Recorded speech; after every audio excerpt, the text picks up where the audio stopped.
everyone. I'm Anna, a transgender person. And I'm Cam, your dad. And this is a chill vibe we're bringing today. If you couldn't tell, we are super excited to announce that we will be attending Trans Joy Fest again this year. It was something that we did last year. It was a super fun time.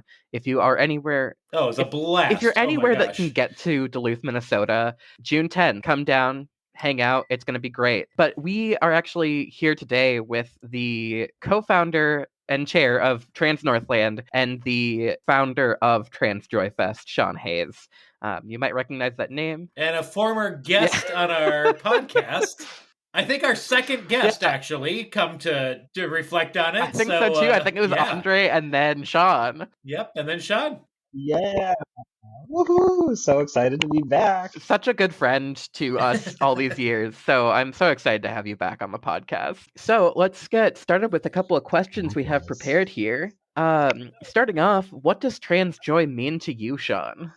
Ooh, this is a great question. And I think about trans joy a lot, and I always there's not one way I answer it. So in this moment, I would say trans joy it's a place, it's a energy, a way of being where trans and non-binary folks and gender expansive folks have the ability to just be themselves completely in their wholeness, in their weirdness, in their quirkiness, in all of our humanity.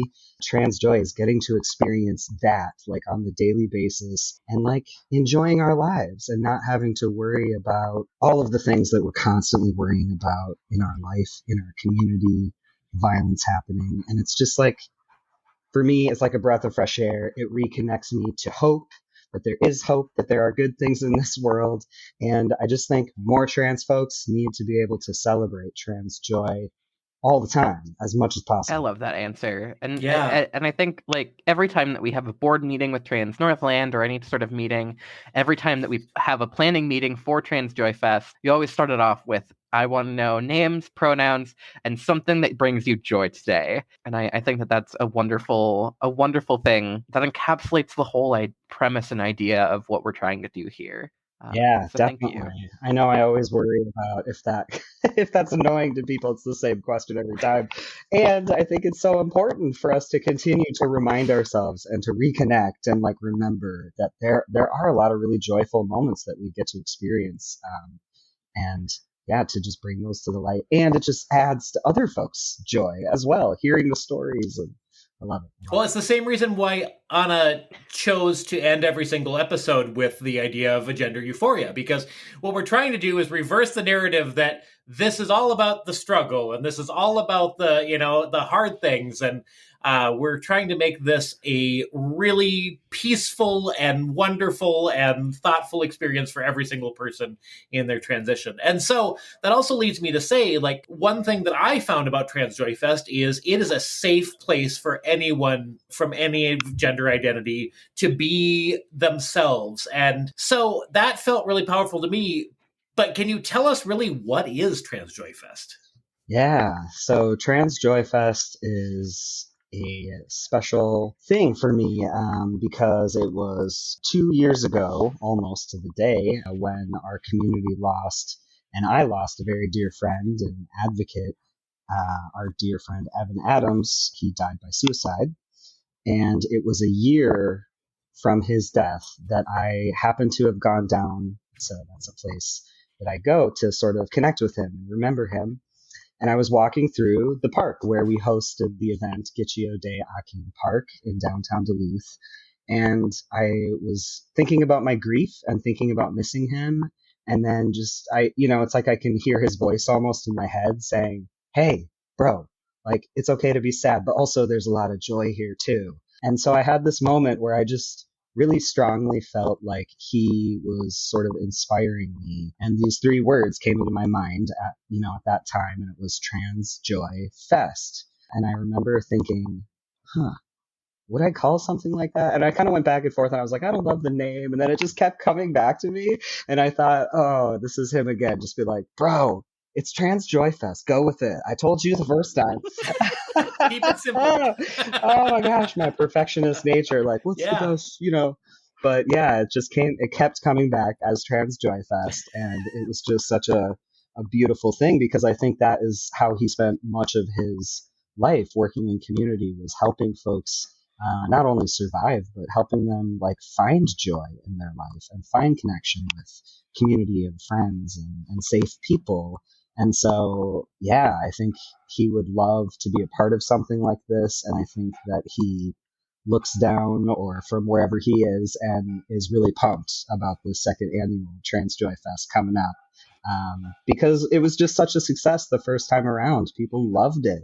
You know, exactly what you said. People felt safe. They felt seen and like they could express themselves, you know, and that is exactly the vibe and the energy that we were going for, continuing for this year as well. I've heard that story so many times, having worked with you, Sean, being very good friends with you, and the emotion is there every single goddamn time. Like, I almost start crying every single time you tell that story. It is so important.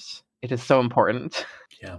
So thank you for sharing that, Sean, and for being vulnerable enough to not only share that, but to do something with the grief and to, you know, honor a very important person to our community, a very important person to you, and make a safe and welcoming space to all, especially trans people, but to everyone. And representative of a lot of people's experience of losing a trans loved one, because this is really hard. And so what do you do with all that, you know, that pent up energy and that grief, but create a better place for every other trans person?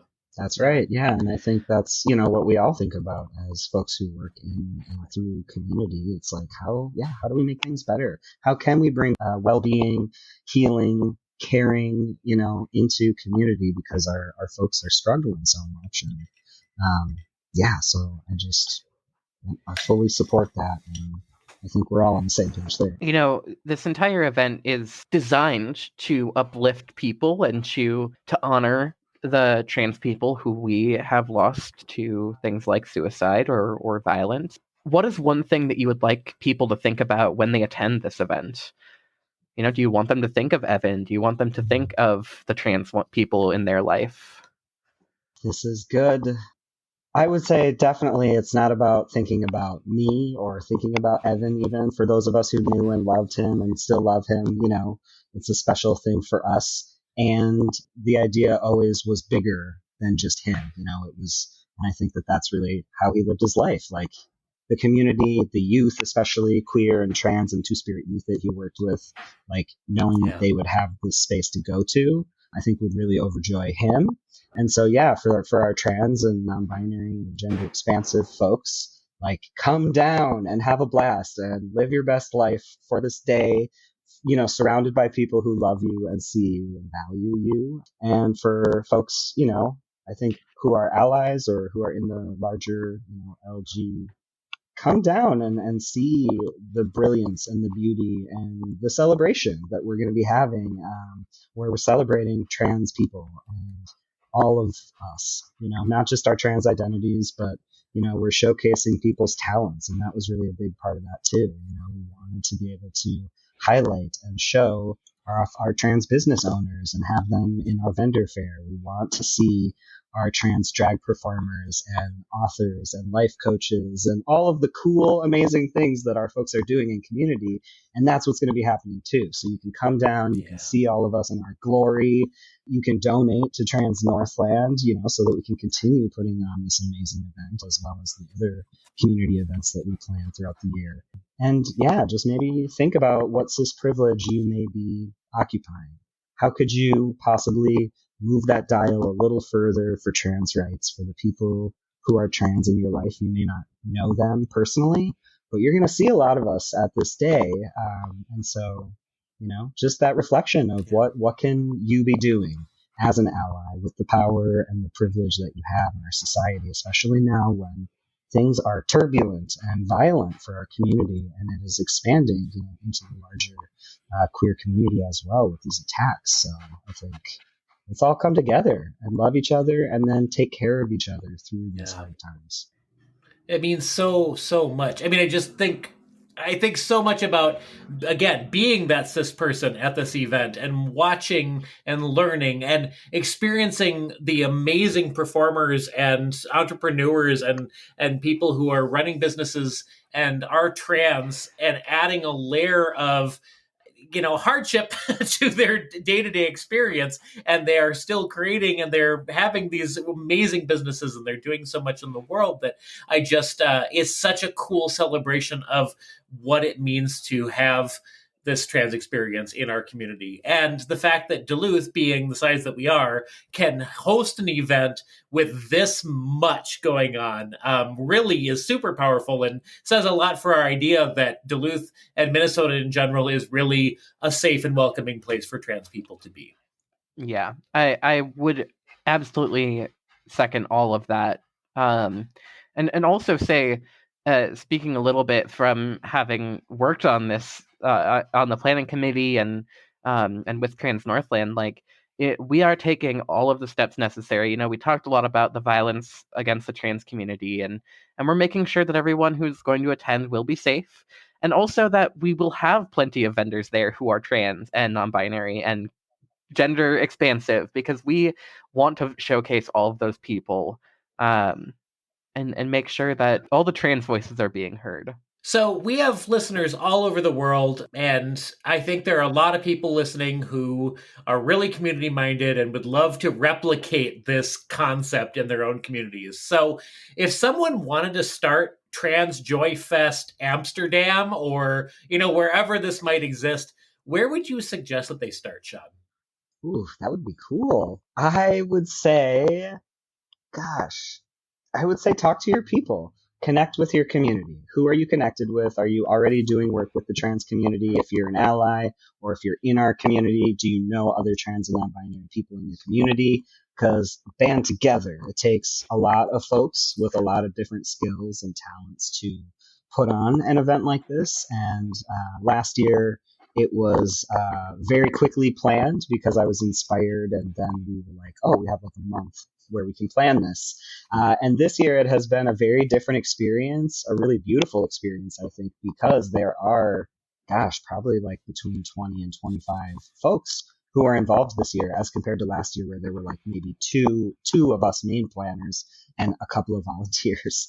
So like folks have just been showing up, and they are doing what they feel passionate about. So the person who loves fashion and works at a place like that is helping with the clothing exchange, and folks who really care about the safety piece of things are working on that, right? Like Anna said, like we want to make sure this event is as safe as possible wherever we are, right? So that's what I would say, is connect with your people and tell them, let's bring Trans Joy Fest here, because there's definitely not a monopoly on Trans Joy, and we want that to expand and show off, everywhere, anywhere and everywhere that trans folks are, let's get connected to Trans Joy. And if you do end up starting a Trans Joy Fest Amsterdam or whatever, please let us know. We want to come, and we want to support you, and we want to share this joy with you. We want to come. Yeah, we are fully going to. We're going to fly over to Amsterdam if you have your Trans Joy Fest there. I promise you we'll figure that out. Yes. No, we want to see what all of you are able to do with this too. Trans Joy and Trans Joy Fest is not one city's thing. It's not one person's thing, as Sean was saying. I alone, I came into the planning process after planning a different event, Trans Day of Visibility. We just released an episode on that. And I was not sure what was going on with Trans Joy Fest, but I have seen the dedication and the love of this event from all of our planners, from all of our volunteers. I think we have upwards of 40 volunteers already. Mm-hmm. And so if you are a cisgender person who wants to come and support us, if you are a trans person who wants a little bit of something to do that day, other than just attending the event, please sign up to be a volunteer. We could use you as well. So, Sean, thank you so much for coming on and talking about Trans Joy Fest with us. We're super excited to participate and to see who shows up, how many people we can get. Yes, well, thanks for inviting me. I always love an opportunity to talk about Trans Joy. It's the best. So, yes, I hope to see everyone, all of you, come from Amsterdam or Cloquet or wherever you are. get there. We want to see you and meet you and connect with you and celebrate Trans Joy. And Sean, what day and time can people come to Trans Joy Fest? Excellent detail information. So the event is happening on Saturday, June 10th of this year, 2023, in downtown Duluth, Minnesota at Gitche O'Day Aking Park. And we will be starting at 11 a.m. and wrapping up at 5 p.m. So there will be plenty of, I should mention, family-friendly activities. We've got whole kids area with bouncy house for the second year in a row. So come on down, bring the family. I'd love to see you. And keep an eye out on the Transgender socials or the Trans Northland socials. We'll be posting about Trans Joy Fest in the weeks and I guess weeks at this point leading up to the event. So we hope to see you there.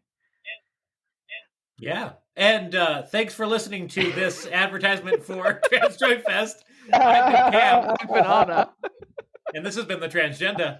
A podcast, short, advert, I don't know.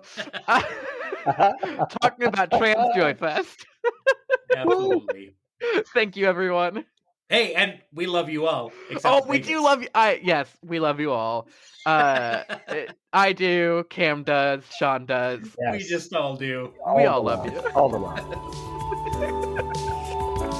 Okay, bye.